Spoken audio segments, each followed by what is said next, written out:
listeners, welcome to a very special podcast. This podcast, we're going to be covering the entire year, but do not fret, we still have at least a couple more podcasts to finish off this year. This podcast, we're going to be starting off with John, who's going to cover movies, and then to myself, who will be covering news, and then finally to Anton, who will be covering games. John, why don't you start us off? Thank you, Ryan. Thank you very much for that. No problem. I wish we could have done a better introduction. Shared more of my achievements, awards, certificates. Your Give us some background on who you are, where you came from, and what really drives you as a movie enthusiast. Good movies drive me. Bad movies also drive me. It's funny. Awesome. It's funny because as you get to the end of the year, I find myself always saying like, "Oh man, nothing came out this year." But then as we were populating this list, a shit ton of movies came out this year, it turns out. Some really good and some of the most awful trash studios have ever turned out. Sharknado 2, I think, came out, so yes. Yeah, exactly. That's the best, right? That is the worst. Oh. The bad movie, not the good bad movie. Oh, right. There's a difference. There is. A big so the biggest franchise, and also what we'll get into just a little bit, one of the biggest controversies is The Hobbit. So the newest movie in the series is coming out, and it's created a lot of controversy among book lovers of The Hobbit as being drawn out, tired, and kind of overblown. Yes, it is. Yes, it is. What's funny is that right after Peter Jackson came out and said this will be the last movie of the Hobbit trilogy, right? He then came back out and said, but I'll probably make more Middle-earth movies like Silmarillion stuff and other things. And it's like, don't.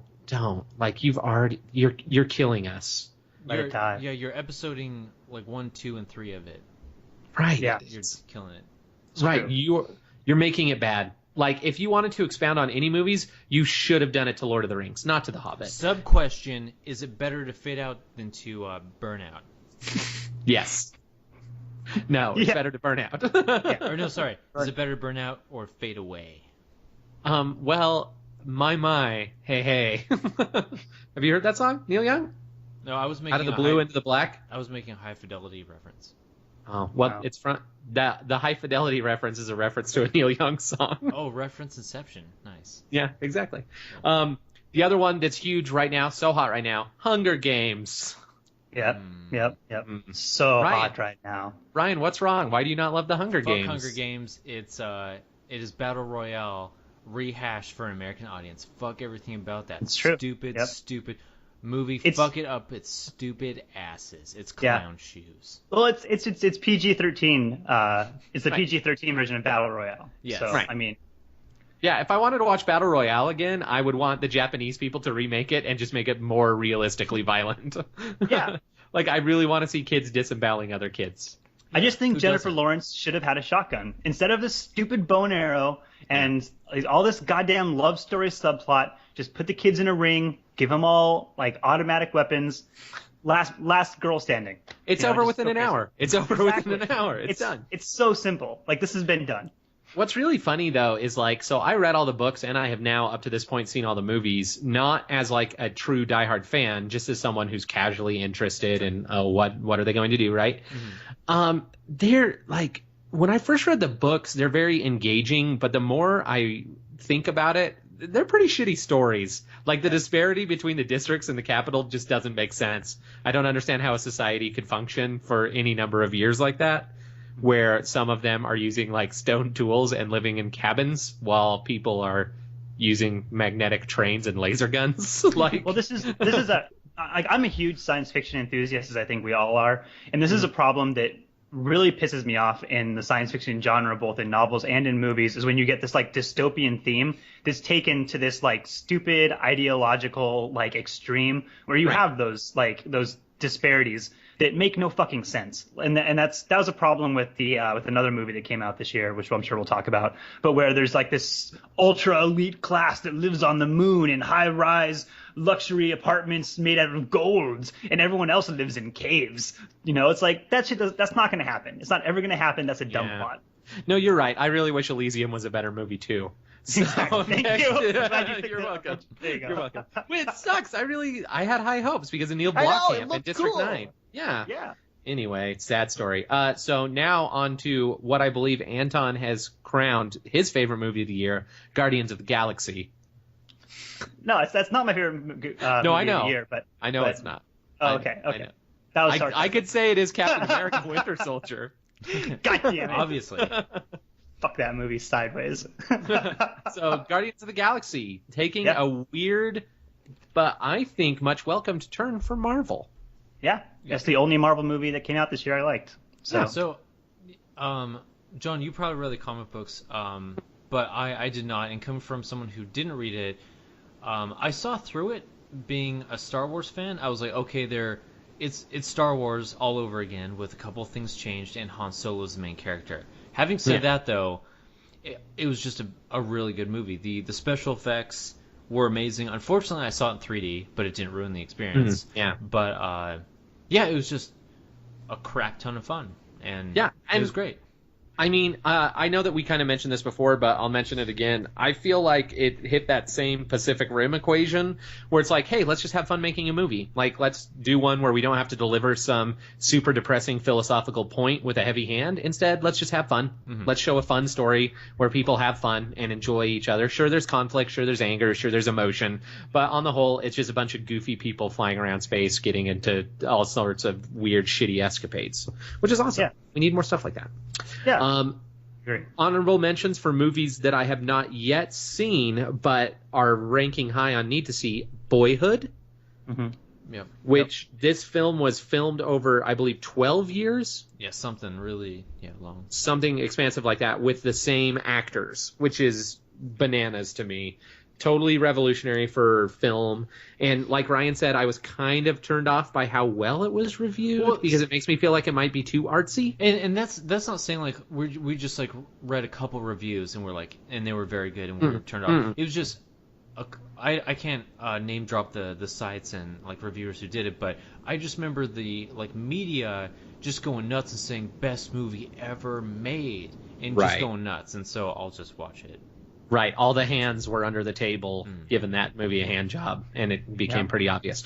Second one, honorable mention, Tusk, which I still have not seen, which is sad because it tanked in theaters, Yeah. which sucks. But hey, Which is kind of that Kevin Smith swan song, you know? He's kind of it's unfortunate to see his career in such a decline. I don't know if I want to say decline because that sounds really negative, but It is.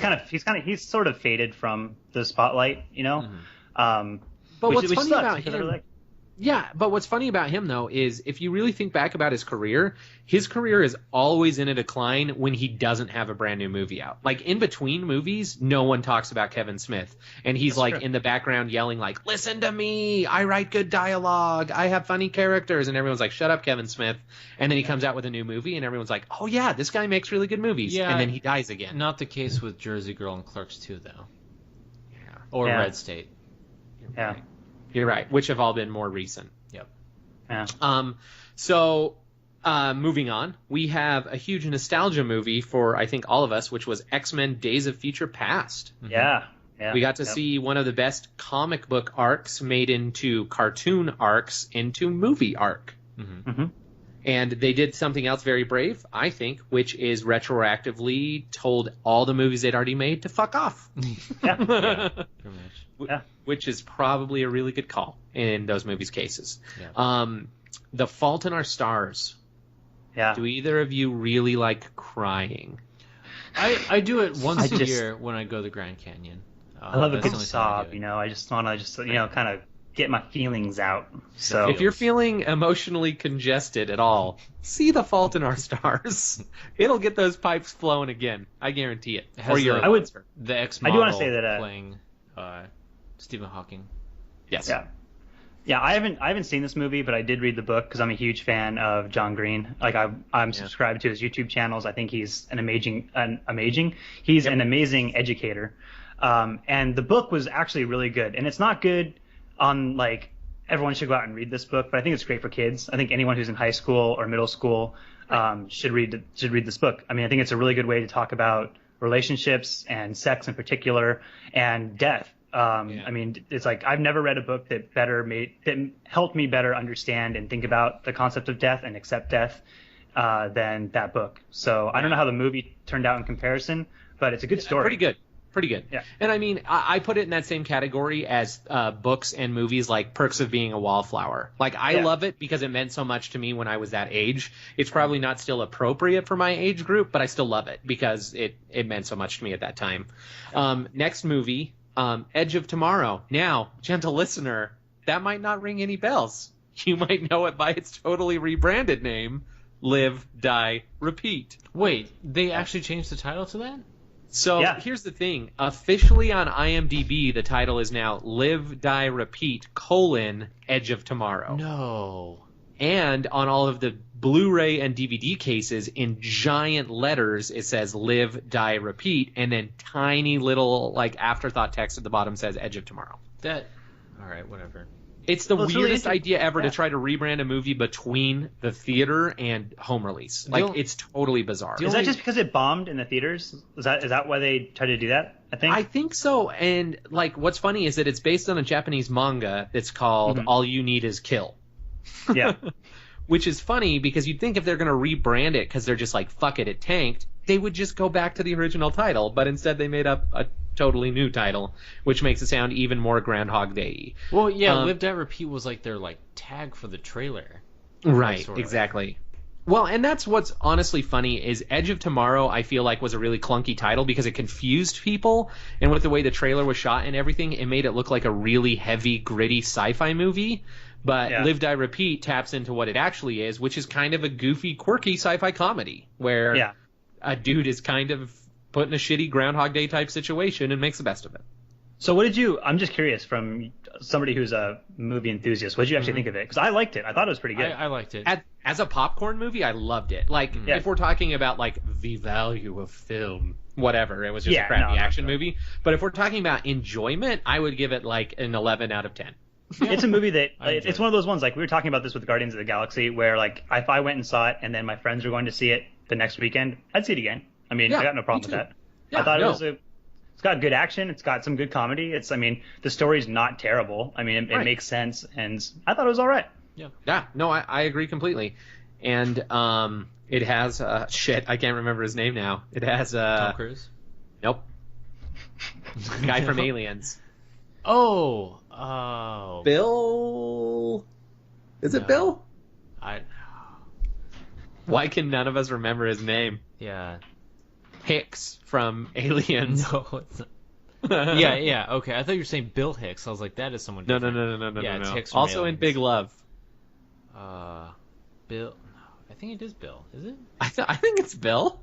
Anton, save us, please. That's Bill Paxton. Bill Paxton. Bill Paxton in one of the most un-Bill Paxton-y roles ever, but he does a really good job. Master Sergeant. Next movie. No. I think it's pretty, he acts very confused. Starting halfway through, which is pretty Bill Paxton-y.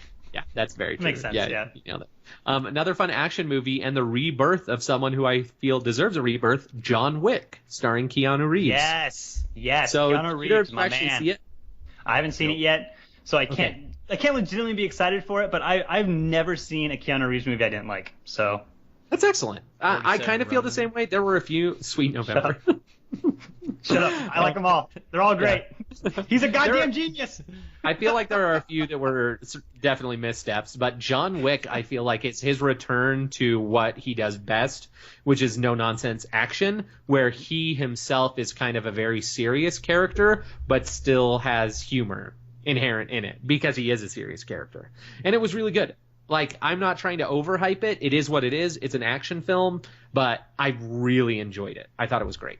I love that it's just a no-nonsense revenge movie. It's like, these guys killed my dog, so I'm going to go kill every one of those motherfuckers. Fuck them forever. And that's the movie. There are so many good moments where, like, people are like, why are you doing this? And he's literally like, because you killed my dog. Like, there's no more. There's no more, there's no less. It's just like, no, like, you should know. That's just, like, I'm going to kill your son because he killed my dog. That's fair. And you can either roll with the punches or fuck you and I'll kill you too. Grand Budapest Hotel. Did either of you see this? Yes, That's but my movie. I will say this though. Objectively speaking, it's one of those things where if you like Wes Anderson films, you'll like this because they're all essentially the same thing. If you don't like any Wes Anderson film, you're not gonna like this. Yeah, see, and what I really liked about it is I seriously think this movie was Wes Anderson saying fuck you to all the people who had made Wes Anderson parodies. Because Wes Anderson is like, oh, so you're sick of me making like stuffy dramas about families? I'm going to write a murder mystery. But it's still a Wes Anderson movie. Well, like, that's what I like so much about it, is that it was still at its core Wes Anderson. Like the cinematography was exactly the same as it's always been. The casting, the same as it's always been. It was filmed exactly like The Life Aquatic, but the story was great. It was different than what he usually does. It actually did have an engaging story that was, I think, for the first time. I love Wes Anderson to death. He's one of my favorite directors, but he has problems with pacing. I mean, his movies they'll die for half an hour and then pick up again. The Royal Tenenbaums is one of those movies where if you're not... I'm looking at you, Darjeeling Limited. Darjeeling Limited and the Royal Tenenbaums. Like, Royal Tenenbaums is a great movie, but if you're not super engaged in that movie, you will fall asleep because it is just boring for parts of it. But this movie, it moved. I mean, it kept going. The plot was interesting. The characters were interesting. It's probably my favorite Wes Anderson movie aside from Life Aquatic, which is my favorite movie of all time. So that's so interesting because Life Aquatic is my least favorite. Yeah. Really? It's rated the least. Good. It's so good. It's rated like the worst of his films by a lot of places. If I could, that's my island movie. If I was stuck on an island with one movie, that's my movie. And that's fair. Like, that's me saying that it's my least favorite Wes Anderson movie is not like an insult because most Wes Anderson movies are ranked high above all other movies. Mm-hmm. But yeah, it's just, I don't know, for whatever reason that one just didn't hit me as much. I think, like, honestly, and I don't want Bill Murray to jump out of my closet and slap me, but I feel like that was part of it, is that I feel like I had too much Bill Murray. And I don't know, maybe that makes me crazy, but... I've never heard that sentence before. I know, it doesn't make sense. I may have to agree with John with this. I like him better as a supporting dude, as a, like... as a main character. Yeah, I like him better as the kooky guy who pokes his head in from off scene. Having said that, though, there wasn't enough Bill Murray in the Grand Budapest. Yeah. You just got a taste, and you wanted more. And you wanted more. Always leave them wanting. It's the number one rule of showbiz, gentlemen. I will say there wasn't enough Owen Wilson. That's all I'm saying. His movies, there's you need like a solid 12 to 30% Owen Wilson, and this was like 5. I feel. Yeah. So that's my Owen Wilson. However, I feel like they did a really pleasing amount of Jeff Goldblum. Yes. Which is always great. So the first biblical flop of the year. It's a play on words. Noah. Noah. So am I the only person here that saw that? Yeah. I don't waste my time. Okay, so all right. I need sucks because I worship at the plate of Aronofsky. But exactly. So I need to defend myself because I'm a pretty strict atheist, and the only reason I saw it was because it was Aronofsky, and I was like, I need to see it because I love his films. It was shot really well. It looked good. Yeah. I think he probably stuck with the same cinematographer that he's used since Requiem. I'm assuming. I'd have to look it up, but I don't know how closely it followed the Bible story. But regardless, it was just fucking ridiculous. They had like rock monsters. It should have been called Neverending Story Part 3. Right, and that's ridiculous. The thing is that like. Every new piece of information I heard about that movie, like one piece of information made me want to see it, and then the next made me not at all want to see it. Because I heard stuff like Jesus-fueled kung fu, and I'm like, holy shit, I need to see this film. And then I heard giant rock monsters, and I was like, there's a lot of fuck, I don't need to see this movie. So it was just like, I don't know. Aronofsky is great, but sometimes I feel like his vision is greater than what he can capture on film. And it kind of suffers for it. Like, make movies like The Wrestler, where seriously all I do the entire movie is watch Mickey Rourke's back. Like, that's fine. Yeah. It turned out to be one of the most emotionally moving films I've ever seen in my life. Yeah, so. It's very good. Yeah. Right. Okay, Million Ways to Die in the West. See, this is one that's going to be controversial too. I saw it, loved it. Thought it was great. I saw it and I didn't hate it as much as I thought I would. I hate seeing comedies in the theater. I hate it because I never, like, I don't know, my comedy bone as far as movies go is broken. Like, I don't find many movies funny. And this is one where I never laughed, like, heartily out loud, but I chuckled a few times. Like, the Mustache song, I was genuinely, like, chuckling through the entire thing. It's like, that's clever. Engage. Like, and that's the thing is most of the movie I was just like, okay, it's Seth MacFarlane. Okay, it's Seth MacFarlane. Okay, it's Seth MacFarlane. But then every once in a while it's like, okay, you got me. It's just like, I feel like I felt the same way about that movie as I now feel my 28-year-old self watching Family Guy. Like, 24-year-old me watching Funny Guy, it was the most funny show on TV and I loved every second of it. Now it's like, okay, this is pretty tired. Oh, that was pretty funny. And I'm back to being tired. Like, that's kind of how I felt about it. But on the whole, if you enjoy comedy films, I think you'll like it. Yeah. Don't say Preparation H. I was going to. It's worth a see. I mean, I'm not going to say it's the best comedy of the year by any means. I'll give that title to Neighbors. But I would. I don't know. I mean, I think it was Seth MacFarlane at his core. I think it's a good homage to early Family Guy when Family Guy was a lot better. I still think Family Guy's good, but it's definitely not what it used to be. It's just not as good, right? Yeah. Yeah, but I mean, there was some really clever, some quick, some quick jokes that I really liked, and I mean, I thought it was as good as Ted.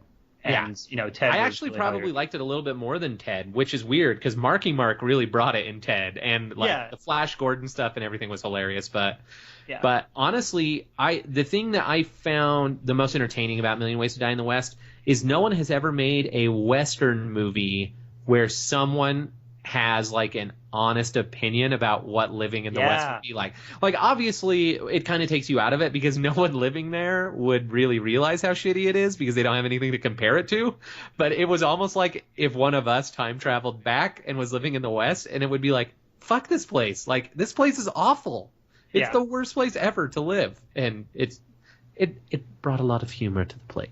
Yeah, absolutely, and I love when the fourth wall is broken. It's one of my favorite things, and not when it's done poorly, because sometimes it's done really stupidly. Like, you just look at the camera and like that's dumb. But when the fourth wall is broken intelligently, I think it's a really cool way to bring the audience into the experience.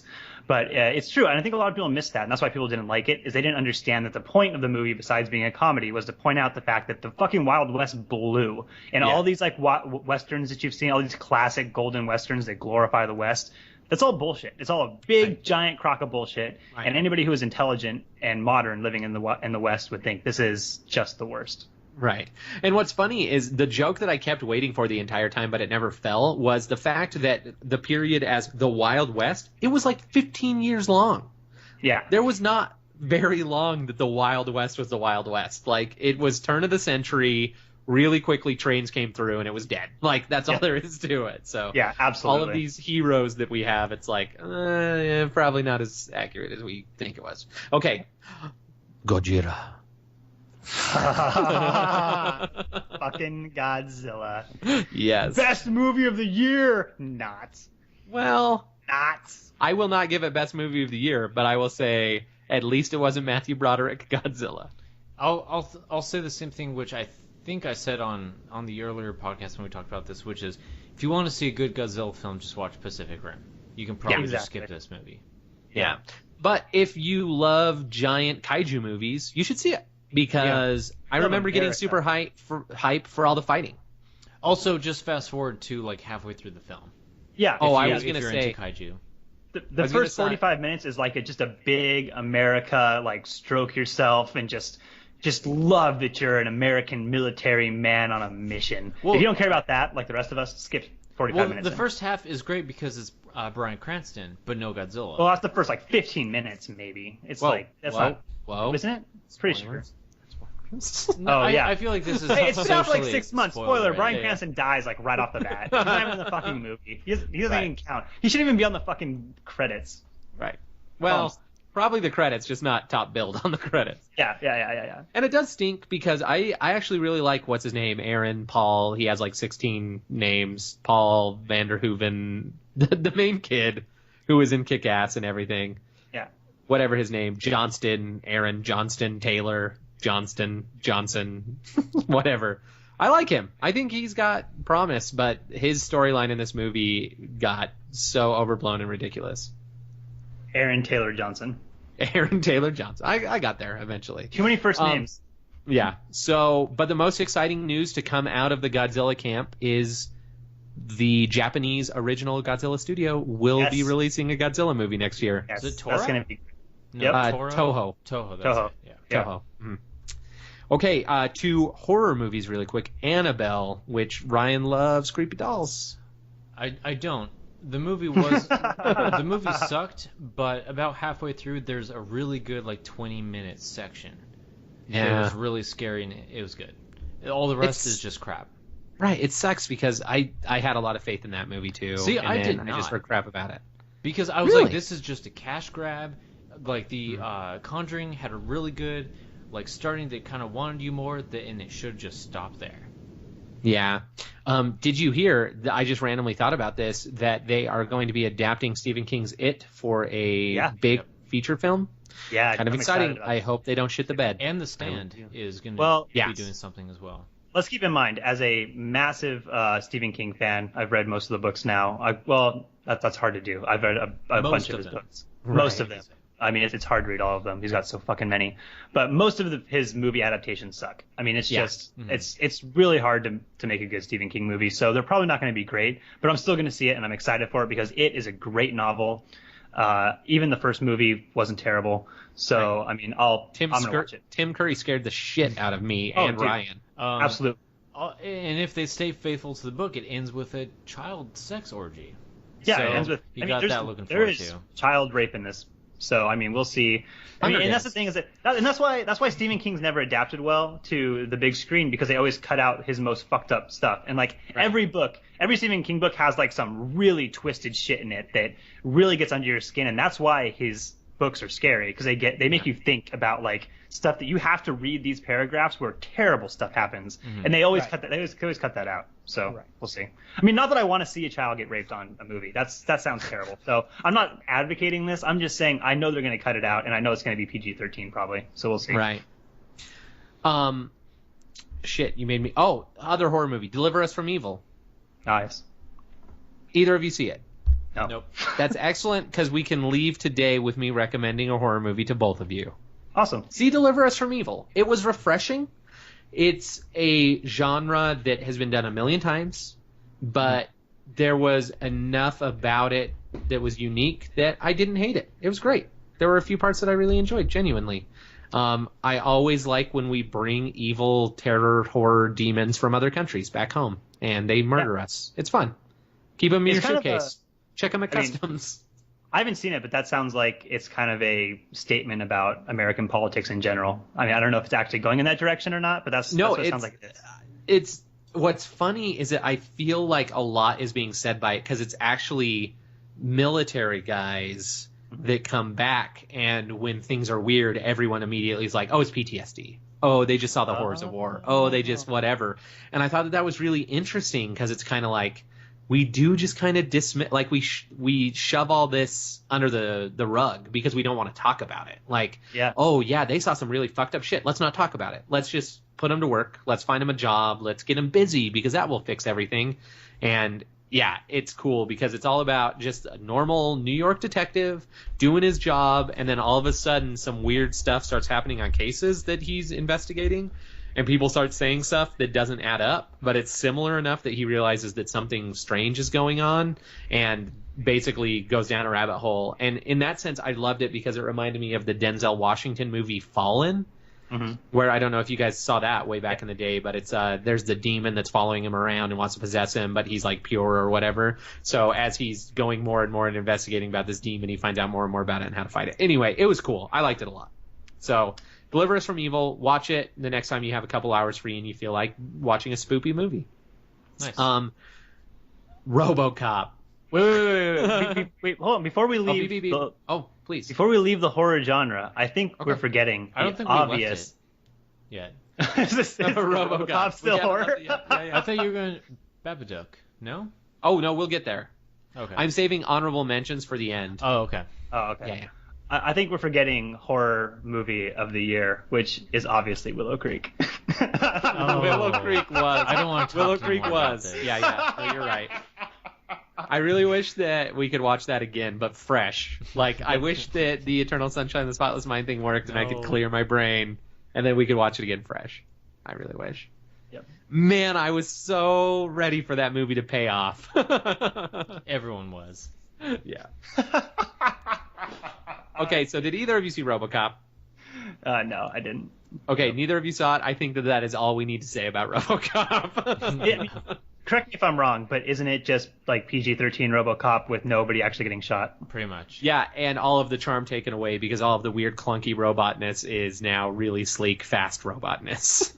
Okay, that's what I thought. I don't want to see that. Basically, everything that made RoboCop good was taken out. Right. Okay, so get ready for a rant. Captain America Winter Soldier, go, Anton. God, fuck that movie! I'll be back in an hour. Ever. God Right. damn it. I will try to contain my rage about this movie. I have tried to watch this movie 3 times, and I have fallen asleep while drinking coffee during this movie 3 times. It is the most boring movie I have ever seen. They call it a superhero movie. They call it an action movie. There's all these labels. Do you know what it is? It's a sit around and talk movie. It's a political movie. It's a movie about politics in a superhero universe with an uninteresting character who doesn't need to exist because why do we need Captain America? We're a globalized planet now. We don't need to have Captain America. That's stupid. It's a stupid character in a stupid universe. It was a stupid plot. It wasn't shot well. It was boring. It should have never been released. I can't believe people saw it, and I can't believe people liked it. It drives me crazy. Fuck that movie forever. I'm done. So I really liked Captain America the Winter Soldier, and I'll tell you why. So Captain America is actually my favorite of the Avengers for various reasons, but I don't think that he is ever more interesting than when he's like, hey, I'm all for America, and I'm America's boy. And then America's like, we're going to go fuck Asian villagers in the asshole. And he's like, wait a second, that's not America. And it's like, all of a sudden he realizes that everything he thinks we stand for died when he was buried in the ice. Like, we are now capitalist, greedy assholes, and we don't care about truth, justice, and the American way. They're not a thing anymore. Like, it doesn't matter. And then he has this huge crisis of faith because the people he's reporting to no longer have the same virtues in mind, and he's like, well, shit, what do I do now? Because I also believe in loyalty, but these assholes want me to go and, like, murder Thai villages because they get us cheap sneakers. Just move to Scandinavia. They still uphold most of the stuff you believe in. Right, and Captain Scandinavia would be a superhero movie I would really want to see. Captain Swiss. That would actually be awesome. But no, I totally understand why you would think it was boring and why you think it's too political, and like none of that surprises me. And did it have missteps? Absolutely it does. Like, it's not the greatest superhero or even action movie ever made. But I just love that internal turmoil of, like, you have this guy who is squeaky clean and what represents the best of us. But what happens when best is something subjective and the slider has moved all the way to the other side and he doesn't really know where he fits in? And I enjoy that. It's okay. Everything else about the movie was whatever. It was blah. But I like watching Captain America shit his pants because he doesn't know what to do. That's fair. I don't know. The cool thing... I want to see it all the way through at some point. I'm gonna try. I'm gonna actually buy some legitimate speed, or get some get some cocaine or like some just like straight adrenaline that I can just like suck on and try to make it through that movie. And maybe I'll like it. I don't know. Maybe. Probably not though. Yeah, which is I don't know how many of you saw. I know we don't need to talk about Avengers 2 because I know neither of you are super jazzed. But I'm really glad that I like that in all these new Marvel movies, they're trying to take like exact things that happen in comic books and put them in. Mm-hmm. So there's only been one other of the Marvel superheroes that's ever been able to lift Thor's hammer, and it's Captain America. Because he's like pure of heart and whatever. And I like that in the extended trailer, it's that whole thing where like, oh, you can't lift the hammer or whatever. And Captain America budges it. And Thor kind of shits in his pants a little bit. Like, he can't believe it. Cool. And I love that. Okay, what do you think about the fact that, I mean, just real quick, sidebar, that Joss Whedon's not directing it? That's interesting. It's interesting, and I feel like it might be a mistake, but, I mean, only time will tell. I feel like they kind of shot themselves in the foot by making him main story editor, because I feel like now he's way too busy to dedicate himself fully to any one project. Yeah, exactly. Which sucks. Because what Joss does best is nitty-gritty character development. And by nitty-gritty, I don't mean like dark and depressing. I mean like really fine-tuning Detailed. individual characters, right? Like that's why Buffy's good. That's why Angel was good. That's why Firefly was good, because you get to know the characters so well, even in like 10 minutes. Like you feel like you know them as people, and it's awesome. Okay, cool. Really quick, rapid fire, some honorable mentions from the year that you may or may not have seen. Interstellar, Christopher Nolan's new movie. Thank goodness that he made a movie that I can believe in again, because holy shit, The Dark Knight Rises was a fucking piece of trash. Gone Girl, brilliant. I love seeing Ben Affleck do different things where he's not like cocky Boston boy, and it's great. Watch it. Nightcrawler gave one of the most chilling performances by Jake Gyllenhaal I've ever seen. Like, he has one monologue in the movie that literally gave me goosebumps, because I was literally peeing in my pants a little bit. Like, I was a little freaked out. Birdman, which I guess I was gonna say it's supposed to be really, really good. I've seen nothing but awesome reviews for that. Yeah, and I guess what I'm really excited about is it's edited in a way to make it look like it's all done in one shot, which is kind of awesome. I always love long shots, so the idea of trying to make a movie that looks like one continuous shot, right? Yeah, one take. Yeah, one continuous take. And then the last one that I still have not seen, because I still can't find it in theaters anywhere besides New York and LA, The Babadook. I haven't even heard of it. So anyone who has read anything about Babadook, there's a lot of stuff that's gonna be like, it's the scariest movie ever made. It's not really even about Babadook, but it's a good film. I would suggest it. You can go on and you can buy the book. Yes, and I don't have the money to toss around for that right now, but that would be really cool, because the book is possibly one of the creepiest parts of the movie. Right. All right. That's all I had for movies. Cool. Intermission music. Segue. Yes, Justin. Newsy. All right. So this was a pretty shitty year in terms of news. So we went over most of the stuff on past podcasts, but we're going to hit them up just to give you an idea of the things that happened throughout the year, in case you were in a cave or frozen or something like that. So the top most current thing still going on is I'm not going to say the hashtag because Twitter sucks my dong, but it is the killing of black African Americans by cops. I think the broader scope is cops just doing shitty things and killing people and not having to pay for it. But the big things were Eric Garner, and I can't think of the other guy's name. Can you guys think of? It's Crawford? Well, I mean, it's one of those things where we see the names like 50 times a day, but I just... Yeah. But, yeah, so... Michael Brown. Yeah, Michael Brown, Eric Garner. It's really just about justice, and it brings up the obvious racism that still exists in the United States to this day. Yeah, and absolutely. The good thing about all of this, even though I would rather these people never lost their lives, but the one positive thing about this is it does bring this stuff back out on the table for this nation to talk about. Yeah, and we have to. Like, there's no way that we can push it under the rug anymore. You know what I mean? Like, it's not going away. It's getting worse. And if we don't talk about it, then terrible things are going to happen. Yes. Yeah, worse things in it. Hopefully, I assume this stuff's going to get worse before it's going to get better. But, I mean, there's a lot of progress to be made, and I have faith that there's at least some sort of progress we can hit. We can get it better than where it currently is. I mean, in Stephen Colbert's book, I think he put it the best when he said that racism doesn't exist anymore, and the way that we know that is because we opened a monument to it in Georgia, and we don't open monuments for things that are still in existence. Exactly. Yeah. Well summarized, Stephen. I know. But we all know that racism isn't a thing anymore, but maybe we need to not let cops shoot anyone they want. Yes. And it's in the media, which is what's important. I mean, the fact that it's the top news story of the year is good. I mean, people are talking about it. There have been protests all over the place. Are they accomplishing anything? No. But are they increasing visibility about this problem? Yes. And if it's in people's minds, then they'll keep thinking about it. And if cops know they're being watched, and then there's going to be these, Twitter flares whenever they shoot someone in the street, then maybe they'll stop doing that. Right. So. Well, and you hit on something that I feel is the unintended consequence of this, but it's also something that people are now talking about, and that's the accuracy of the media when reporting things to us. And I feel like that's something that's kind of been brewing for a while, and this has really, because you'll see anyone who's talking about this online, there will be people who are like, oh, I can't believe the cops just shot people.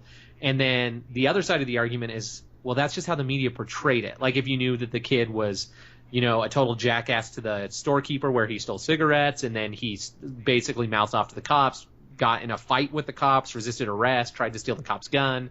And it's funny because whenever we have these stories where it's basically he said, she said, and we don't really know because there were no eyewitnesses or no reliable testimony, it's funny how the media can totally change public opinion based on how they report on the story. Right. So I'm going to move us along because we can spend an hour on each of these subjects, and I don't want to kill this entire podcast with the most important, but also the more sad of the topics. Right. So, and it's still going on, so none of us know. Yeah, we'll so see where we're it all going to hit lands. this in future podcasts. Yeah. So this conversation isn't done. The next is making weed legal is made pretty big leaps and bounds this year. Colorado, I feel like was it Washington, Oregon, or probably next. Oregon, so we legalized it. We're 6 months out, so it's not officially legal until July, I think. But Washington, Colorado are already there. Oregon, Alaska, I believe. They could definitely use it with all their darkness. Yeah. And Washington, D.C., which I think actually there's still some controversy in the air about that. I think some bill got passed that shut that down. I don't know, but it was temporarily legal there, I guess, or something. Right. So it's and medically it's legal almost everywhere. So I think it's the tides are turning. Yeah. All I have to say about that is it's about fucking time. It's so ridiculous. Yeah. I don't remember who said it, but I want pot to be legal so stoners don't have anything to talk about anymore. I want pot to be legal, but I want to being a stoner made illegal. Yeah, exactly. There you go. All right. So next big topic for this year was the Celebgate, the leaked hack celebrity nudes by the J-Law. fappening. Oh yes, that's what it was. Yeah, the fappening. I'm sure that the people involved hate that it's called the fappening. It's amazing. It's the Whoever best. did that was very creative. I don't think I could have come up with that. That was really good. That's true. Especially because it happened so quick. Yeah, like it was still being leaked. Yeah, it was still being leaked, and it's the fappening. It was basically a weekend, or was it a Sunday? I don't know. But it was basically a weekend where nothing got done, and all men across the United States tried to stay hydrated all day. Yeah. That's basically what happened. Exactly. Basically, with every new refresh, it was like, son of a bitch, I gotta go again. I'm chafing. Yeah, so we already talked about this. We all agree that this sucks. It happened to the victims of this.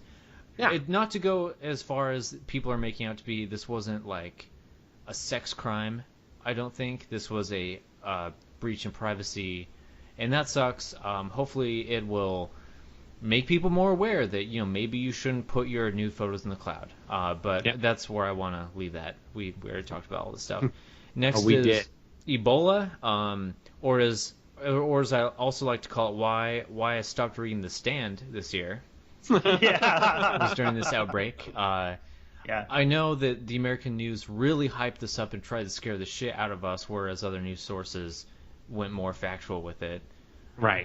And it dropped off the map. I don't think I've read anything about Ebola for probably the last month or two. Right. No, it's gone. Yeah. Yeah. Well, it's not gone. Sorry, Africa. It's not gone. I don't think about it, therefore it doesn't exist. Exactly. Come on. No, it's funny. Once again, it's just like media, right? And it's like, what do you guys gain? What do you guys gain from whipping us all into a frenzy? Because I just remember how many people Yeah, Right. ad revenue. I remember how many people I know personally were actually legitimately freaked out. Like they were afraid they were going to die from Ebola. And I was just like, you guys, like it's not even a thing. It's not even a thing. If Ebola had actually spread and were like coming across the country, you would know. And it wouldn't be because Fox News was telling you. Right. It would be because people would be hemorrhaging blood in the streets. Like it's a terrible, terrible thing. Yeah. The takeaway is if it's wet and it's not yours, don't touch it. Yeah. Yeah. I like that. Succinct. Yeah. Wait. That limits a lot of things that I enjoy. But you won't get Ebola. That's what matters. Oh, okay. Yeah. Okay. That's fair. That's and fair. It's wet. Don't touch it. I am putting myself at risk willingly. There you go. The next topic is the smartwatch wars, which wasn't on the radar too much. I guess it's still technically on the radar as it has been for many, many years. But yeah, Apple came out with this overpriced smartwatch. There's many other brands who are coming out with their smartwatches. So basically, instead of putting your hand in your pocket, you could check your risk and then put your hand in your pocket. Not to say like Fitbit and some like the health sport exercises do actually bring some help to our lives if you want to stay active and fit. Those are nice.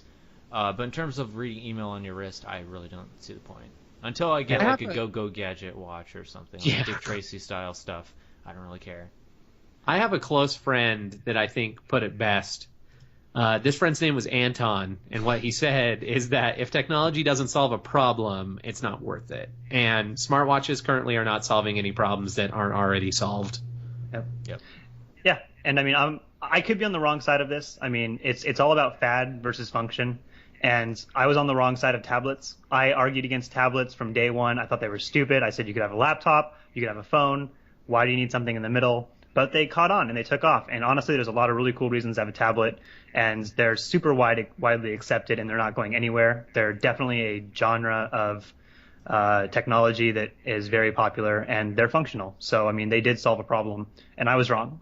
But I don't think I'm going to be wrong on smartwatches. I think they're a fad, and I think they're dumb. Yeah. I think that the best thing for smartwatches moving forward would be targeting them to rich people that wear watches. I think that honestly is the best market for it, because people like us, I'll just say people on a budget, basically, we don't wear watches. We already have a solution, and it's our phone that's in our pocket. I have a pretty sweet $10 Casio that I've been. Do you wear it all the time? I do. Well, Show 5 me your days a wrist. week. Show me your wrist. Only at work. I don't have it on right now. Yeah, well, point proved. No, I get it. There are people who are diehard watch wearers, and you might be one of them. But what I'm saying is that, like, there is definitely a crowd where it's all about, like, they don't wear watches to tell time. They wear watches as, like, fashion statements. People who spend, like, $10,000 on watches and stuff like that, right? And that's who we should be marketing smartwatches to, because those are the same people who like multiple solutions for the same problem and can't afford to pay for it. So it's time to start making smartwatches that cost more than $10,000. And This is my free watch. I got this for being with Best Buy for 5 years. This is what they give you, people. If you want this watch, go get a job with Best Buy for 5 years. Oh, they're right. We don't do video. Okay. Make them hear it. Okay, it's a Skagen. It was made in Denmark. It's apparently made of steel because it says steel on it. They didn't print the numbers, so it's fancy. It's not adjustable, and I got it maybe 3 years ago, and it does not work right now. So there you go. This, the watch that I am currently holding up is my smartwatch. This is my Pebble smartwatch, and if you look closely at the e-paper display, you'll notice it hasn't had batteries for several weeks. All right, the next topic, which I don't think we talked about because it's really not that big of a deal, which is Ballmer stepped down. Microsoft has a new boss. Ballmer screwed up with Vista and the Windows Surface and Windows 8, and the new boss is there. He's going to screw up other slightly different things. We're going to move on from there, though. The next is big phones are in. Apple, which for a long time, and I agreed with, was against big phones because your thumb can't reach everything on the screen with one hand, went to the giant phones. So everyone basically has phablets now. Yep. And I'm a phablet owner. I totally see why people would want a big phone. I really enjoy my phone, but I also have larger than normal hands. That's not a funny radio joke. I seriously just have big hands. That's it. But I also see the argument against it and why portability needs to be key. So I feel like I don't know if you guys have seen, but Nokia has some that make my Galaxy Note 4 look tiny. Nokia released some smartphones that were almost 10 inches diagonal. And stuff like that, it's ridiculous to me, right? I feel like this size, that the Apple 6 Plus and Galaxy Note, that should be the upper limit of cell phones, because bigger than that, it doesn't make sense. I think the big thing is just variety. If I want a smaller phone, I should have a couple options. I'm not talking about every character, every model should have a big and small, but I just want a couple options.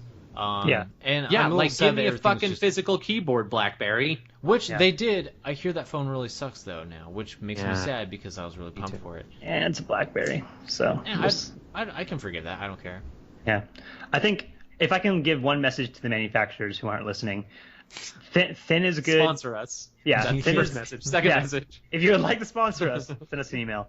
Thin is good, big is good, but concentrate your efforts on better battery life. I would take any size phone if it would last 5 days on a charge. I would pay you hundreds of dollars for that. I was waiting for Shrek things so badly on that.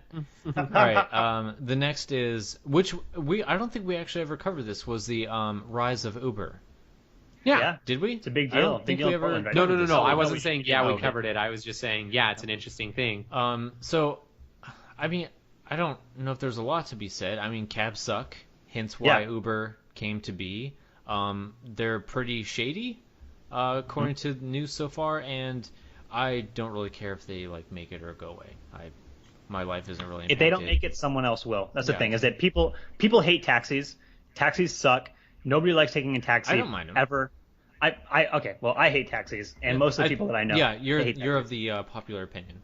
Yeah. And also here in Portland, there's a taxi monopoly. So I mean, you have no options. They basically are all the same company, and they charge out the ass to get to the airport. It's $1 million. And they don't drive Teslas. Yeah, and they don't drive Teslas, and they all drive Priuses. So I know they get great fucking gas mileage, but they still charge you like they're driving you there in a tractor. Mm-hmm. So whatever. But yeah, if Uber doesn't take off, there's going to be another company that better adheres to the rules, pays attention to the correct regulations, and has a better safety record. That's where Uber's taking a shit right now, is that they're shady as fuck. Yeah. So we'll see. So as someone who believes in a free market, taxi cabs can go fuck themselves. Yeah.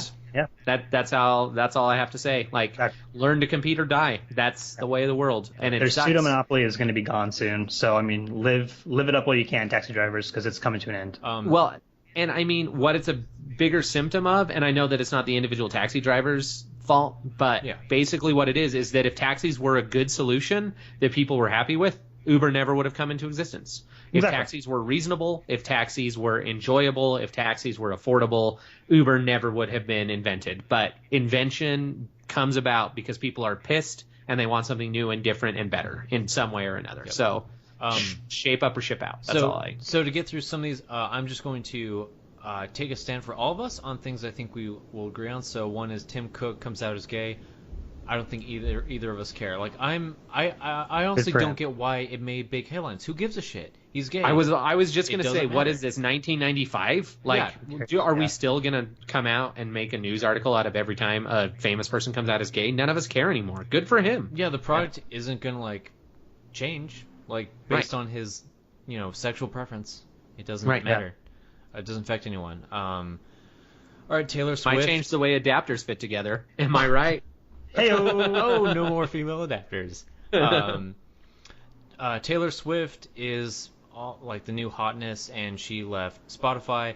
I guess Spotify screws over artists. Tom DeLonge from Blink-182 is against it, but he's also kind of an idiot, so it doesn't really matter. I don't know. Do you guys have any input?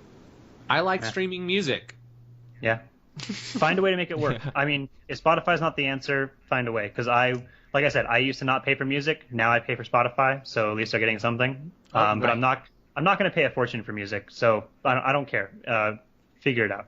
Yeah. Once again, I feel like I'm a broken record, but if the record companies weren't broken and ridiculous and charging too much money for a product, streaming music never would have been a thing. So yeah, people are gonna basically stream well, or buy actually, it. Or stream or pirate it, I mean. Right. If the record company wasn't bullshit, Napster never would have been invented, meaning the Napster lawsuits wouldn't have ever happened, meaning streaming music never would have happened. Okay, so Apple buys Beats. Apple bought an overpriced piece of crap product. Doesn't really matter. It made the first gangster rap billionaire, which is exciting, I guess. It's in basically every hip-hop rap video out there also. Yeah, and it's good to see it. It's good to see. It's good to see doctors branch out into electronics. Yeah. Isn't that nice? It's funny. The other day I was listening to Straight Outta Compton, and it's like it's so weird to see where all those people are now. Because like Ice Cube's like, I'm hard as fuck, and then I'm like, weren't you just in like 27 kids movies in a row? This is flash your AK somewhere else, buddy. All right, so we got ISIL, whatever you want to call them. Don't be assholes. Don't be dicks. Yeah, stop it. Come on. We know it's hot there, and you can't masturbate because of the religion you follow, and you probably have sands in your shoes and your butt because it's the desert. Do you guys? That would make anyone mad. Do you guys watch Louis? Yeah, off and on. Right. Have you seen that episode where he goes to the dentist and he gets super high on nitrous and he like talks to Osama bin Laden in the desert? Nope. Yeah. Oh, what was the scene where he gets high on nitrous and he thinks he's talking to Osama bin Laden in the desert and he's like, you should just stop being an asshole because you're being a real asshole. And he's like, oh, I never looked at it that way. Okay. Yeah. So there you go. There's a solution. All right. And with what Ryan said, what I have to say is I also grew up in a religion where masturbation was frowned upon. Find a way, guys. Find a way.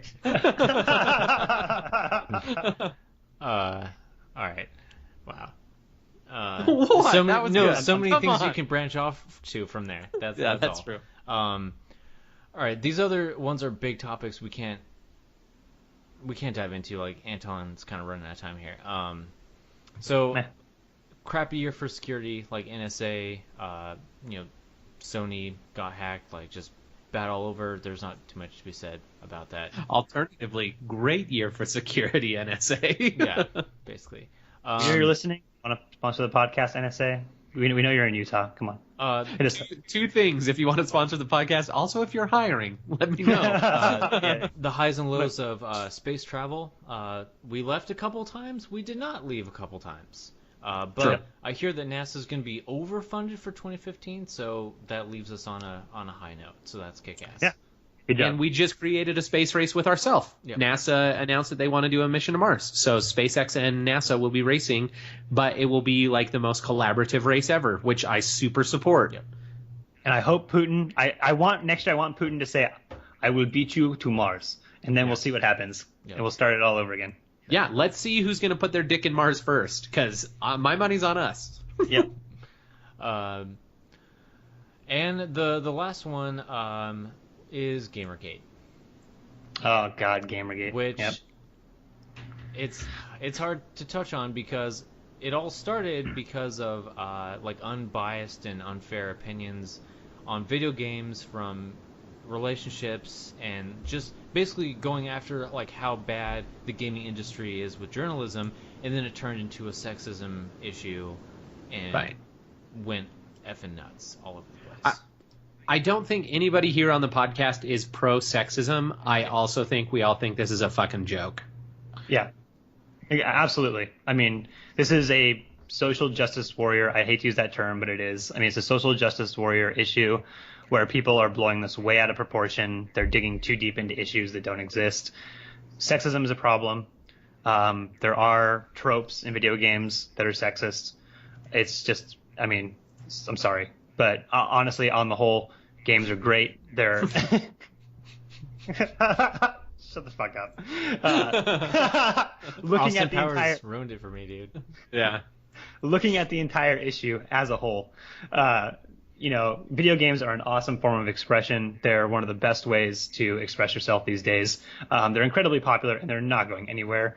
And we've got some great examples of video games that have awesome female leads, that have awesome male leads. They've got stories from every point of view. So games are great, and Gamergate can go suck a dick. Also, if every time someone threatened to kill someone else on the internet, there was a complaint lodged, the internet wouldn't exist. I'm pretty sure the first thing that ever happened on the internet was a death threat. Like The first website was I'mGonnaKillYou.com. right. The second one was porn. Yeah. Do you know what I actually learned though? This is actually a legit fact. The first thing bought and sold on the internet ever, bag of weed. That's not surprising. I was Yeah. going to say I like think Pez it was- dispenser because of eBay. It was like 2 colleges, and I think it was MIT bought a bag. Like scientists at MIT bought a bag of weed from scientists at a different college. for So science. there you go. That's the For internet. science. Welcome There to you the internet, everyone. Also, I forgot one real quick, but the push for commercial drones. Oh, yeah. So everyone buying drones like crazy. South Park touched on this pretty decently, and then the I guess is it the FAA that's like pushing like basically you're gonna have to get a license in like a year to fly a drone essentially. Yeah. Which Yeah. honestly like that makes sense. Like Yeah, every, we don't like, want jerk, clogged airways. Yeah, every jerk shouldn't be able to buy like a whatever drone and then fly up everywhere and spy on everyone. All right, Anton is with a very happy heart. I get to hand it off to a lighter note to you to talk about video games. All right. Games. So video games in 2014. I decided I'm going to split this up by AAA games from major publishers with huge budgets, and then not necessarily non-AAA, because some of these are AAA, but they're just smaller budgets or lesser known or weren't as big of a deal. So probably the biggest game of the year that everyone's talking about that's winning awards left and right is Dragon Age Inquisition, which is probably not the final chapter in the Dragon Age series, but it's sort of a lot of fan service to people who like Dragon Age. So I don't know if you guys have played any of them or this one. Yeah, I have not played this one. I have played older ones. Okay. So it's pretty much everyone pretty much agrees that Dragon Age 1 was awesome, Dragon Age 2 was pretty bad, Dragon Age Origins was the best in the series, and Inquisition is kind of a throwback to Dragon Age 1. So just fair I want to be fair to this. I haven't played it, but I've watched several people who've streamed, hundreds of hours of this. Right. And I really like it. I mean, I've got friends who've played it. It seems like the biggest problem with it is the controls. On PC, especially, it's got really shitty controls. But other than that, it's beautiful. I mean, it's just a very, very, very high-funded, beautiful game. And it's a lot of fun. It's kind of got that MMO feel to it, and people like that. So Nice. Yeah. And I mean, I like the studio. They're the same ones who made all the Star Wars: The Old Republic games. Made the BioWare? Baldur's Gates game. Yeah, BioWare. BioWare. Yep. Yeah. Yep. So, I mean, other than a few really, really black marks on their publishing history, like Sonic Chronicles, Oh no. pretty great. So, Yeah. I think I love it when, I don't know, I have very weird game tastes, and this one's right up my alley. So I always like it when games like this are successful. Absolutely. Yeah. So I still want to play it. I have a key for it. I went to PDX LAN this year, and we all got it for free. So I've got it. I'm going to play it. I just don't have time right now because I'm involved with another game that I'll talk about later. Awesome. Next big I AAA like the phrase "I'm involved with a game." Yeah, I was gonna say. I'm currently We're in a getting very long, hot and heavy. I'm in a long-term relationship with another game right now. Next is Shadow of Mordor. This game I did play, and it's pretty good. I don't think it's 10 out of 10 A++ would buy and play again, but it was definitely a lot of fun for about 15 hours. It was an interesting take on the RPG idea, and it had this cool sort of conquest system where when you defeated a boss, the boss would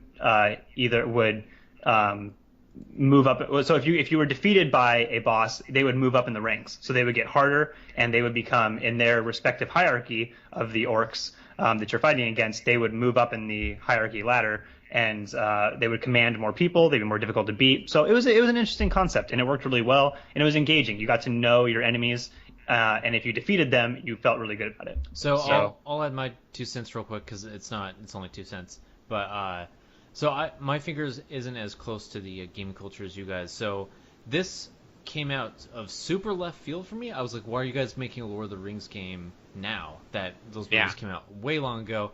But after watching a lot of the videos before the game came out and after, the gameplay looks super impressive, like how it's structured, like you were saying, Anton, with the the bosses, you can like kill a person or like tell that person to go like kill the guy above them or something, and that part is Right, there's amazing. like assassinations and traps and That Yeah. looks awesome. Crazy stuff like that. I will play that game in the future Yeah. sometime. Well, and if you're playing it PC Master Race style, It won't be, probably.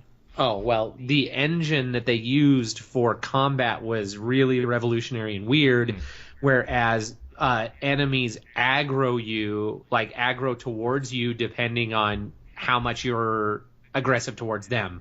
Like the guys that you're not really hitting or hurting don't really pay attention to you, but if you like push someone, they come after you because it's like they're pissed, which is cool. And I guess unfortunately the next gen, which when are we going to stop calling current gen next gen? Anyway, next gen consoles couldn't quite handle it, so it's different.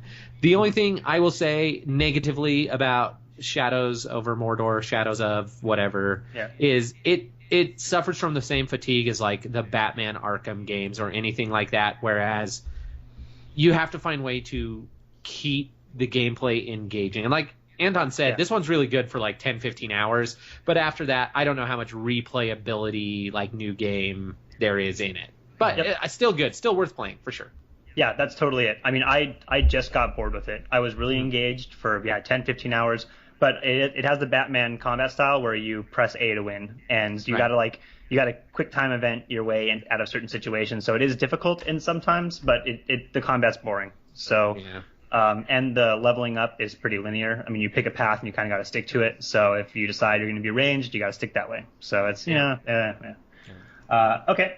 Next, another game that I played, Far Cry 4. This was a pretty good entry in the Far Cry series. It was not as good as Far Cry 3. It was nowhere near as good as Far Cry 3 Blood Dragon, which was awesome. Awesome. Yeah. Awesome times 10. Blood Dragon, just make another Blood Dragon. Make a full game this Blood Dragon. That game was great. With Michael Biehn. But Far Cry 4 was really cool. I mean, again, visually astounding. It melted my computer. I don't even have that bad of a graphics card, but I had to play it on medium, and even that I was getting 30, 40 frames.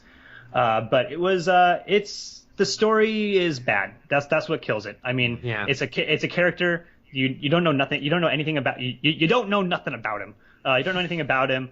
You don't learn anything about him. He goes to the Himalayas to spread the ashes of his dead mother, and then he gets caught up in this local conflict. Who cares? It's dumb. It's a stupid reason to have a game.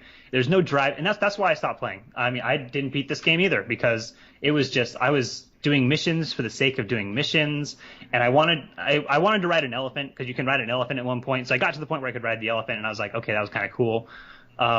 But it's a boring game. So you got a couple hours in and realized there was no blood dragons, and then you stopped. Exactly. No, I feel like the Far Cry series suffers from the same problems that the Grand Theft Auto series suffers from, except for Grand Theft Auto tells better stories most of the time. They give you characters where you actually care, whereas Far Cry, even Far Cry 3, which I'll admit, awesome game, it was like, I don't really give a shit about this guy. 2 was the African one, right? Actually, I don't think I played 2, but 3 was the one where 2 was African, 3 was Island, where like he and his brother and friends. Yeah, one and 3 were Island. Okay. Yeah, 3 was where the bunch of kids go party on an island and then they get caught and killed. Okay. So yeah, they don't get kind of caught. They get caught hardcore, like the kind of caught you don't want to get. The Far Cry 3 was kind of cool because I wanted to find my friends to make sure they died because I didn't like any of the characters. But at least I knew enough about them that I wanted them dead. So did you even care enough about your character, or do you wish you could have killed yourself? Did you guys finish that game? Do you know the ending? No. Yeah. Okay. Well, spoilers for a game that came out like in the 70s. But if you get to the end and you can choose whether or not you want to like save your friends or let your friends get killed, and no matter what decision you make, you get the same fucking ending. So yeah, which sucks. Yeah, you can't just let them die, which is stupid because that's what I wanted. Fuck those kids. They were dumb. Oh, we're gonna go to Cancun and have a good spring break. Sorry, moneybags. Anyways, whatever. Sorry, moneybags. You're not Laura Croft. You're not gonna survive, bitch.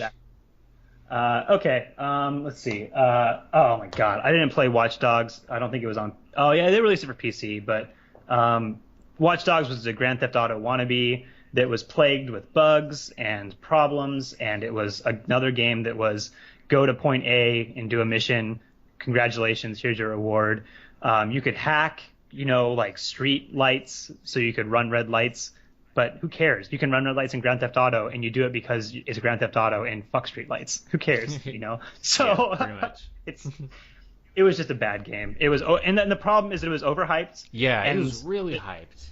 And the developers lied to everyone. That's the biggest that's thing. what I was just gonna say. Do you guys remember when Fable came out for the original Xbox? Yeah. And they were like, it's gonna be totally open world and there's everything new, and then it was super linear, closed world bullshit, and the guy was like, yeah, sorry, it turns out it didn't work out. Same thing with this fucking game. Don't make promises unless they're already hard-coded into your game and working. Yep, absolutely. And for those who didn't follow this, basically, Ubisoft showed a bunch of in-game, I'm using big air quotes here, in-game footage of this beautiful, amazing world that was just so open-ended. And then when you actually got the game and the graphics weren't nearly as good, the hacking that they promised was really rudimentary and wasn't really that cool. And it was just a GTA clone. And honestly, if you're going to play a GTA clone, play Saints Row. That's yeah. Because Saints Row rocks. Play Saints Row 4. It's worth it. Yep. I'm just gonna say Assassin's Creed. I don't need to go into it. Assassin's Creed Unity fucking blows. There hasn't been a good. I mean, Black Flag was pretty good. That came out last year. It was kind of a deviation for the series, but it was only good because you could be a pirate for a while.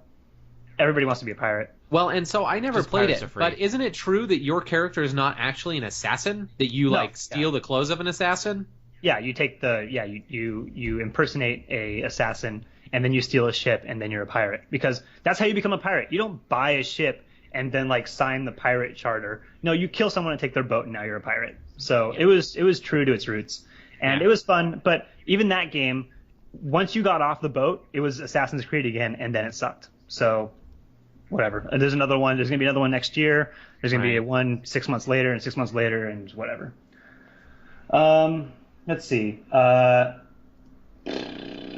Dark Souls 2. I haven't played it, but I want to. I love the series. Demon Souls, Dark Souls. Very hard, very fun.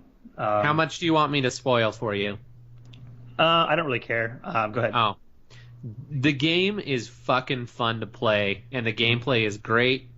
Compared to Dark Souls 1, the story fucking blows, and it disappoints me. Because it's a really story-driven does. game. So. Well, here's the thing. Okay, I'm being a little unfair. The story itself is okay. What makes me mad is they go from paying cool homage and giving service to the first game to just straight out masturbatory. Here you go. Here's a huge reference to the first game. Here is literally you get Havel the Rock's armor. Here literally, and it's no, subtle hints are fine, but when they're supposed to be separated by thousands of years, don't just sit and masturbate in your own feces about how great your first game was. Make a game that can stand on its own. Cool. That's all. Okay, so that's pretty much it. Very worth the play. Yeah, that's pretty much it for AAA. I'm not going to touch on Destiny because I haven't played it and I'm never going to. It's looks like Halo meets Borderlands, I guess. Yeah. Everyone I know, I have lots of friends who bought it. None of them are playing it anymore. So that's what I think says enough for it. Destiny. Yeah, escaping. As soon as I heard the words first-person shooter and grinding in the same sentence, I was like, I'm out. Yeah, exactly. I don't want to play a first-person shooter where I have to grind. Okay, so now on to the games that I played and loved. South Park: The Stick of Truth.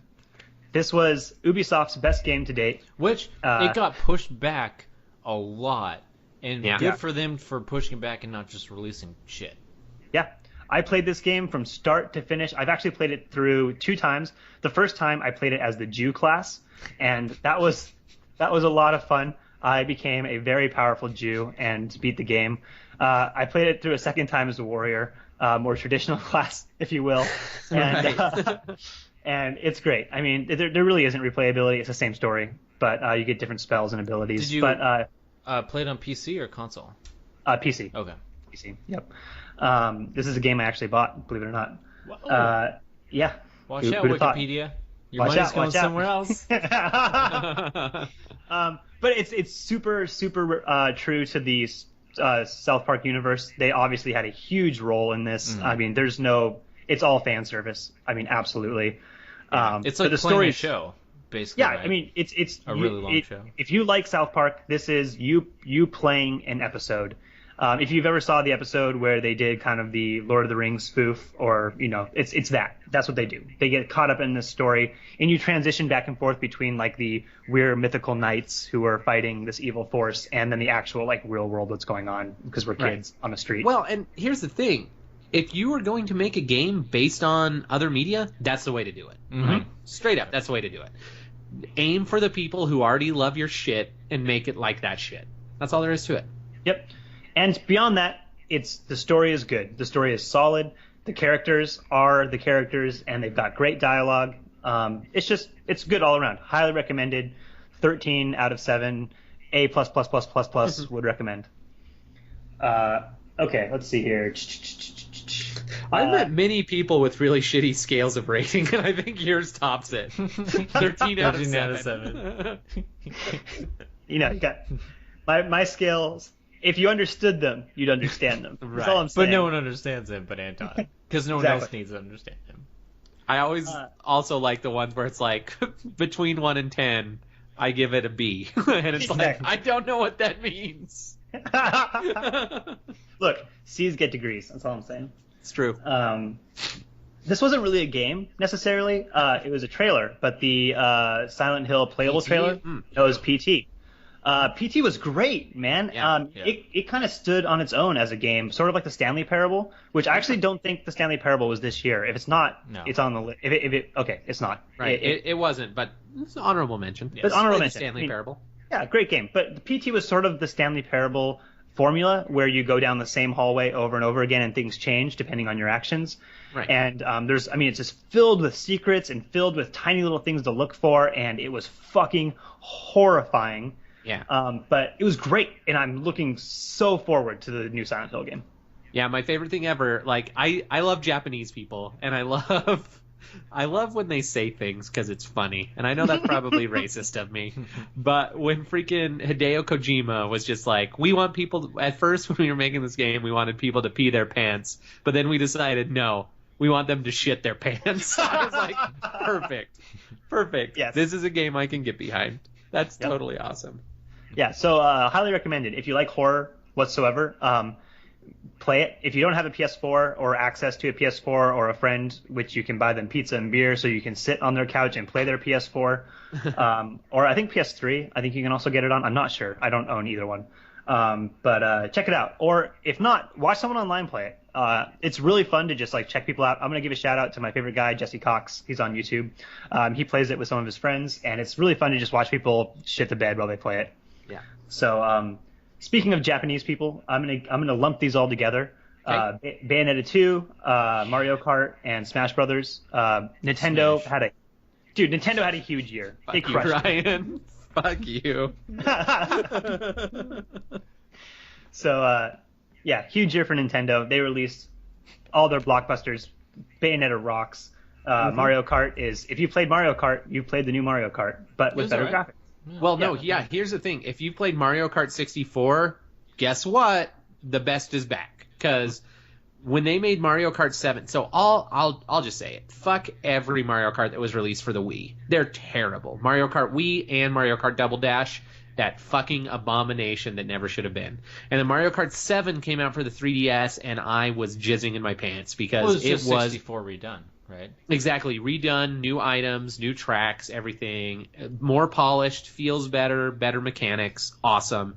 And then Mario Kart 8 just took that and did the same thing. Added a couple more items that make sense in RNOP. It's balanced. Added new tracks. Added anti-gravity. It's awesome.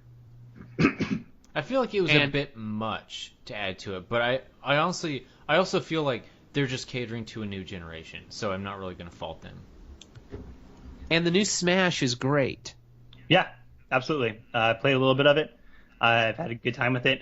I like that it's on multiple consoles or multiple platforms now, so you can play it mobile, which is, I mean, it's never been a graphically intensive game, so it's great to have a fighting game on mobile now. That's awesome. Yeah. So. Yeah, because Super Street Fighter 4 3D Edition wasn't super great. No, I mean, every fighting game that's ever been on a handheld has been pretty crappy. It's just... Yeah, and that's the problem, is that the thing about fighting games, and I don't want to get too technical here, but fighting games are all about the frame rate and about the input speed, and it's all about being able to interact very, very quickly with the game, whereas Smash is, there's still a lot of skill in it, but it's kind of a slower, more forgiving type of fighting style. Yeah. And it's made for like more than 2 players, so it's not as structured, and it's perfect for a handheld. So Yeah, it's less rhythm game and more organized chaos. yeah, exactly. Lots of fun. I haven't played Bayonetta 2 yet, but Bayonetta 1 was just phenomenal. So I assume Bayonetta 2 is going to be great. If you even have a particle of love in your heart for Bayonetta 1, you'll love Bayonetta 2. Awesome. Yeah. I'm looking very forward to it. That's going to be a January, February play for me. So Awesome. And last but not least, game of the century, my current marriage and love affair, World of Warcraft, Warlords of Draenor is the new expansion. It has brought everything that we loved about World of Warcraft back. It's basically Burning Crusade. I know none of you know what I'm talking about, but the second expansion. I'm excited for you, though. Okay. I don't care, you. but I'm excited for you. Here's the timeline. I give you a timeline for Far Cry 4 or for Far Cry series. There was the original WoW, then there was Burning Crusade, then there was Wrath of the Lich King, then there was Cataclysm, then there was and then there was the Mists of Pandaria, which pandas, and now there's Warlords of Draenor. So it took us back to Burning Crusade. The mechanics are good. The classes are really well balanced. The dungeons and the raids are awesome. Players have their new housing. You have your own little garrison where you can just go be by yourself and work on your own stuff and not have to deal with people.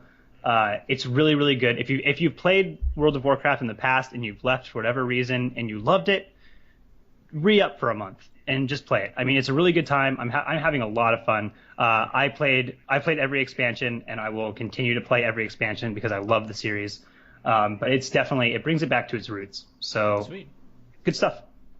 I know as far as box art goes, Wrath of the Lich King was my jam because I am a sucker for frozen mountain environments in games. So Wrath of the Lich King is widely considered to be the best expansion, and that's also when the numbers were the highest. That's when they were like 12 million concurrent players, I believe.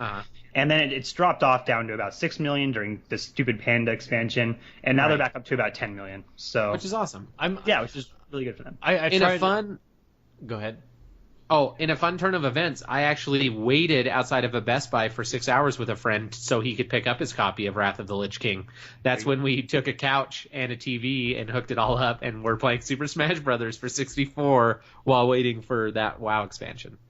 I will say it was fun. I have waited in line for all the expansions up until Cataclysm, which I didn't do.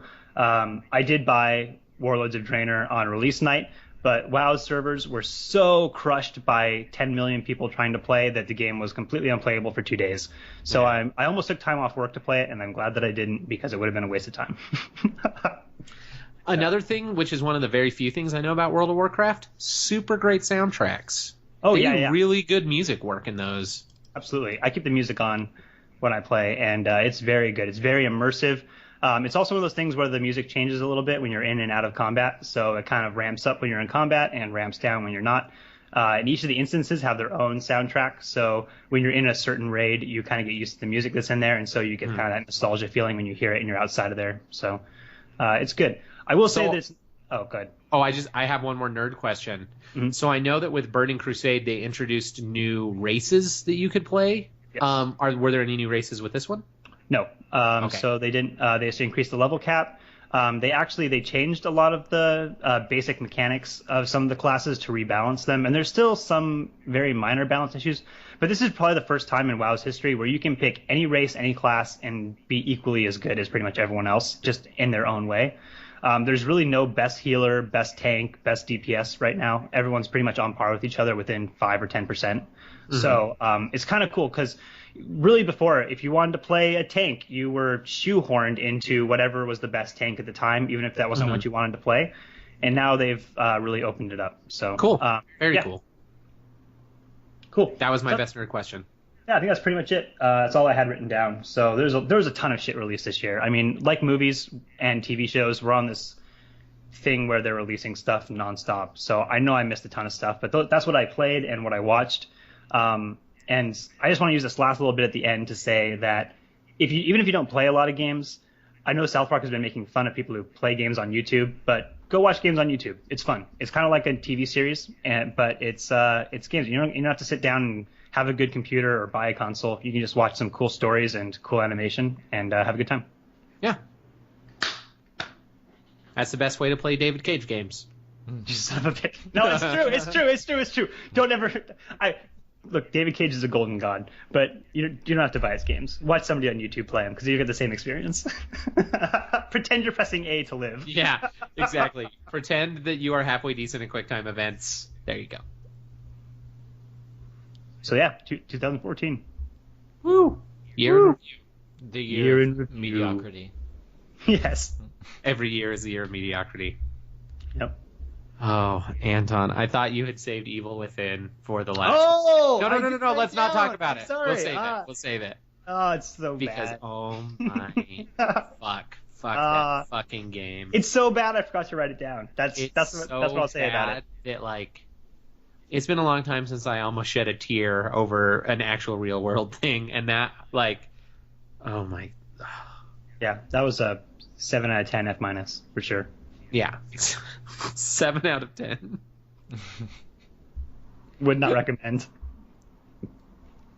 I don't even think people should watch it on YouTube. It's a fucking No, mess. don't. It's miserable. Don't. It's so bad. And if you're waiting for the story to come together, fucking spoilers, it doesn't make any sense. I forgot Alien Isolation. That was a great game. And This War of Mine. And This War of Mine. Oh man, see, there's too many fucking games. There's a lot. We kind of talked about This War of Mine last week. Yeah, that's why I didn't like chime in there. Like we just talked about it. Yeah, both of those games. This War of Mine is awesome. It's an indie game. It's wonderful. Check it out. It's worth it. Pay for it. Alien Isolation is kind of a good throwback to the Alien movies. If you liked the original Alien, singular, And survival horror. In survival horror, it's a lot like that. Please play it and review it and say that you like that it's slow moving and that it builds tension, because fuck, survival horror is dying because everyone would rather run and gun. Everyone would rather run and gun. Totally. And no, we need these slow paced survival horror games. Run, we have to have. Run and gun is love. Run and gun is love. Pray and pray, baby. But it's great. You don't see the alien. I swear to God, it's like an hour and a half, 2 hours, maybe more before you even see the goddamn alien. And when you see him for the first time, you get murdered forever. You get murdered until you're dead. Yeah. And you get killed to death. You get killed to death. You die become to death. death a billion times. So, but it's a great game. I still haven't finished that game, not because it's bad, but because I am a little girl and it's terrifying. It's so scary. It's so much scarier than any other game I've ever played. Outlast previously was the scariest game I've ever played. This trumps Outlast by miles, and for better reasons. So if you love survival horror, check it out. And that's the word. That's the word. It's not the bird. Or Grease. Hey, Those Anton. are the two words. Hey, John. Wait, are we still talking about the podcast? Yes. No. I think then it's I'll wait. over. Okay, Yeah, if I think Anton's it- done, we're done with the podcast. Well, let's wrap it up. That was 2014. We're done. Yeah. Woo, 2014! That was the last 12 months. In a nutshell. Right. All that really mattered.